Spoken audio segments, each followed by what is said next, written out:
On the issue of the video, the viral video from the cat situation that occurred on November 2nd, as you all are aware, on November 2nd, after 10 o'clock, we've started receiving phone calls and emails concerning an incident of an individual that was abusing a cat. At that time, we sent a supervisor, an officer, and an investigator in an attempt to locate the individual and locate the cat that was supposedly being abused. Officers went to an apartment here in town, and they were unable to make contact with anyone at that apartment.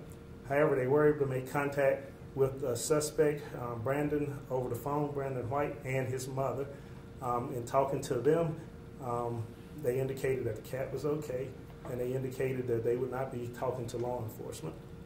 A few days later, we went back, or the next day, that Tuesday, we went back out to the apartment to attempt to make contact. At that time, we made contact with an adult female who allowed us into the apartment.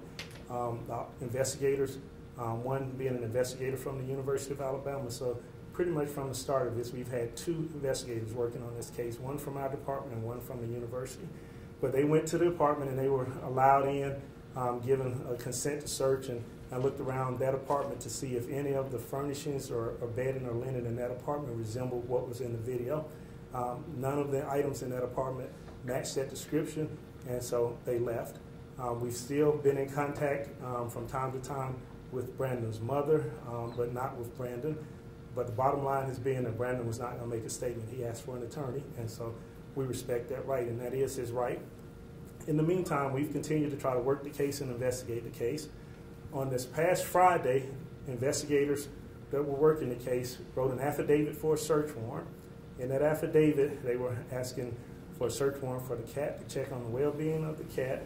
They were asking for a search warrant for a phone. They were asking for a search warrant to check Brandon for any injuries, and they were asking for a search warrant to search the residence for any type of bedding, furnishing, or items that could have been associated with what we saw in the video.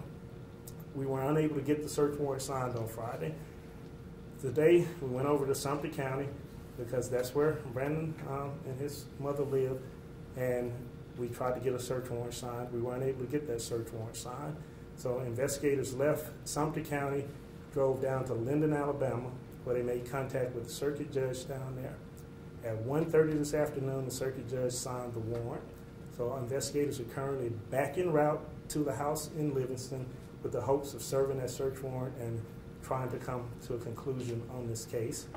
Now, one of the things that has prevented us from being able to go ahead and issue a warrant or even seek a warrant in this case, a lot of people felt like that we weren't doing anything, we didn't want to investigate this case, and that's absolutely not true. Like I said, from the beginning, there's pretty much been 2 investigators that have worked tirelessly, and I know our investigator from the police department has come in on her time off to work this case, so we've been working the case, but we haven't been able to get enough information for a warrant. There are 2 things that have been missing that we need. Although we have a video that shows an abuse or apparent abuse of a cat, we don't know when that video was taken. We don't know where it was taken. Everyone assumes that it was somewhere in the city of Tuscaloosa, but we have nothing to indicate that. Those are 2 things that we need to know in order to go to a warrant clerk and ask for a warrant. We have to know when and where it happened at, and we don't have that information at this time. And so on Friday, there was an article that came out in the Tuscaloosa News where we were urging the person that was present and that took the video to contact us because we need to get some information from them. At this time, that person has not reached out to us and has not contacted us. Today, I talked to the director of the State of Alabama Humane Society. They're going to offer a $5,000 reward for information that will get us the when and the where. Once we have that information, our hope is that we can take this to a magistrate, and that a magistrate will then look over the facts of the case and make a determination on whether or not they will issue a warrant. So that's where we are with that case. Any questions? Does the fact that Brandon White's mother is a police officer, how much bearing has that had on this case? Because a lot of people believe that's why nothing's happened.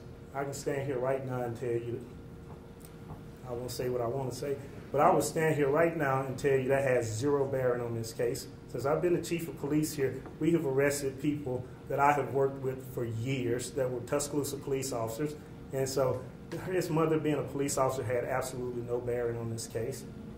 So as far as the well-being of the cat, do we know exactly where the cat is and what condition it is in right now?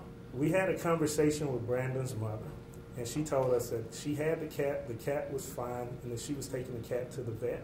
But we have not been able to verify that. That was the purpose of getting a search warrant, to see if we can come up with the location for the cat and verify the condition of the cat. Do you know now, if you're able to get these warrants and get evidence, if you would be pursuing the misdemeanor animal cruelty charge or the felony intent to harm charge? Once we have all of the information, we will present it to the warrant clerk, and the warrant clerk will take what we have and they will make a determination on whether they feel like a misdemeanor warrant should be issued, or a felony warrant should be issued, or if no warrant at all should be issued. So that would be a decision that the warrant clerk will make.